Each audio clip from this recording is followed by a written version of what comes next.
Olá, boa noite.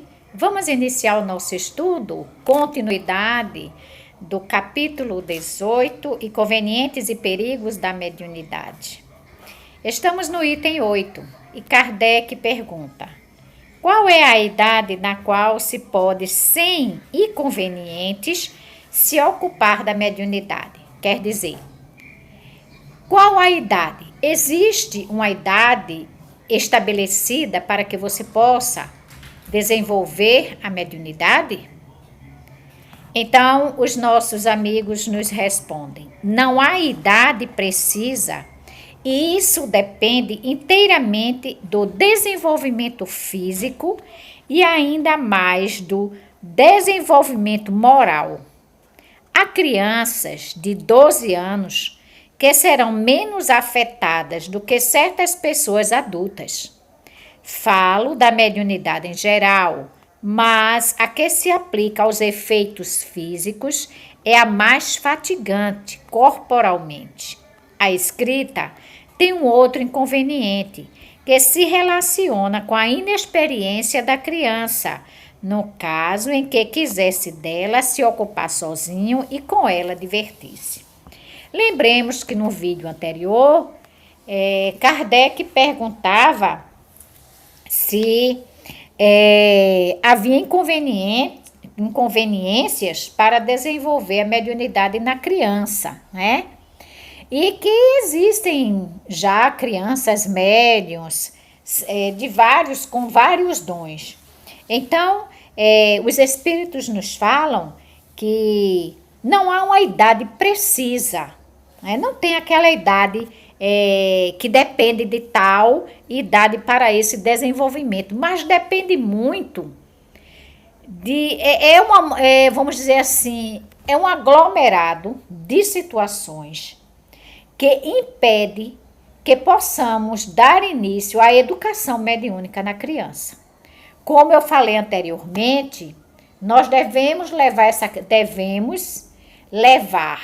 esta criança para a evangelização infantil.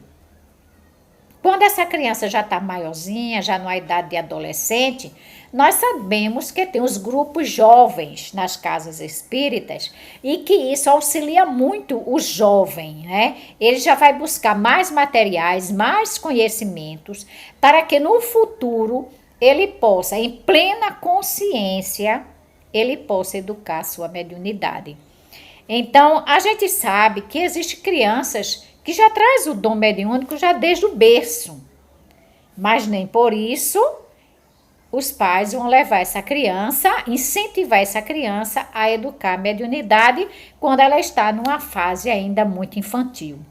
Nós sabemos também que existem alguns jovens, 12, 13, 14, 15 anos, que ainda são jovens muito imaturos, né? E são jovens ainda que dependem de muitas situações. Fisicamente, esse jovem ainda não é tão desenvolvido. Moralmente, ele está iniciando, né? Está iniciando a sua educação moral, né? O seu comportamento.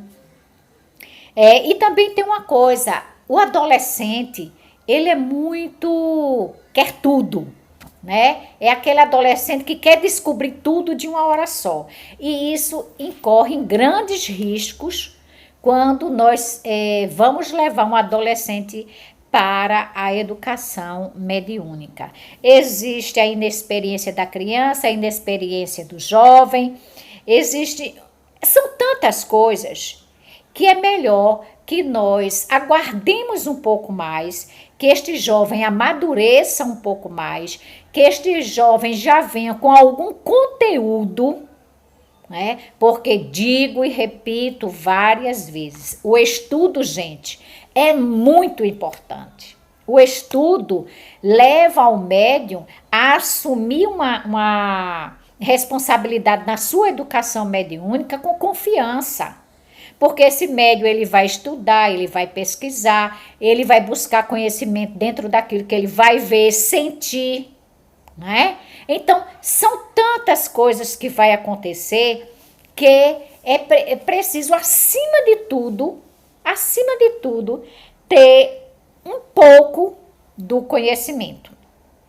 Nós sabemos que isso depende muito de algumas situações. Tem casos que o jovem está numa mesa mediúnica, né? Está numa educação mediúnica. Mas como é o comportamento deste jovem? Será que este jovem está preparado? Será que essas situações não vão amedrontar este jovem e fazê-lo se afastar, onde nós devíamos trazê-lo mais para perto? Então, vamos incentivar esse jovem. Primeiro, incentivar a criança na evangelização infantil, preparar, né, ter uma base. Depois, o jovem, no grupo jovem, vamos incentivá-lo ao conhecimento da doutrina espírita de uma forma ampla, capacitando estes jovens para futuramente, se assim o desejarem, eles poderem exercer a mediunidade, eles poderem exercer a oratória, eles poderem exercer um monte de coisa que as instituições espíritas têm a oferecer a este jovem, ok? Então, vamos mais adiante. A questão agora 222. A prática do espiritismo, como veremos mais tarde, pede muito tato para afastar a astúcia dos espíritos enganadores. Se os homens adultos são seus joguetes, a infância e a juventude lhes estarão ainda mais expostos pela sua inexperiência. O que eu acabei de falar, né, gente? A inexperiência da criança e do jovem vai fazer com que, se insistirmos nisso, fazer com que esse jovem seja joguete de espíritos enganadores e pode até surgir um processo de obsessão, que aí vai ser a coisa bem mais complicada. Sabe-se, por outro lado, que o recolhimento é uma condição sem o qual não se pode ter relações com espíritos sérios. As evocações feitas com leviandade e por gracejo são a verdadeira profanação, que abram fácil acesso aos espíritos zombadores e malfazejos. Como não se pode esperar de uma criança a gravidade necessária a semelhante ato, seria de se temer que fizesse dela um jogo se ficasse entregue a si mesma. Mais uma vez eu digo, o cuidado é grande, é preciso muita responsabilidade. Não vamos alimentar as nossas crianças e os nossos jovens naquilo que ainda eles são incapazes de fazer. Não vamos levar estas crianças e estes jovens a processos sérios futuramente, né? Mesmo não mais favoráveis condições, deve-se desejar que uma criança dotada da faculdade mediúnica não a exercesse senão sob os olhos de pessoas experimentadas que lhes ensinarão, por exemplo, o respeito que se deve ter às almas daqueles que viveram. Vê-se, depois disso, que a questão de idade está subordinada às circunstâncias, tanto do temperamento quanto do caráter. Todavia, o que ressalta claramente das respostas acima é que não é necessário pressionar o desenvolvimento dessa faculdade nas crianças, quando não é espontânea, e que, em todos os casos, é preciso nisso usar uma grande circunspecção, que não é necessário nem excitá-los, nem encorajá-los nas pessoas débeis. É preciso disso afastar, por todos os meios possíveis, aqueles que tenham dado os menores sintomas de excentricidade nas ideias ou no infraesquecimento das faculdades mentais, porque há nelas predisposições evidentes à loucura, que qualquer causa superexcitante pode desenvolver.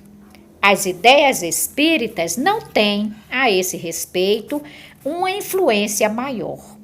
Mas a loucura, vindo a se declarar, tomaria o caráter da preocupação dominante, como tomaria um caráter religioso se a pessoa se entregasse, com excesso, às práticas de devoção e disso far-se-ia o espiritismo responsável.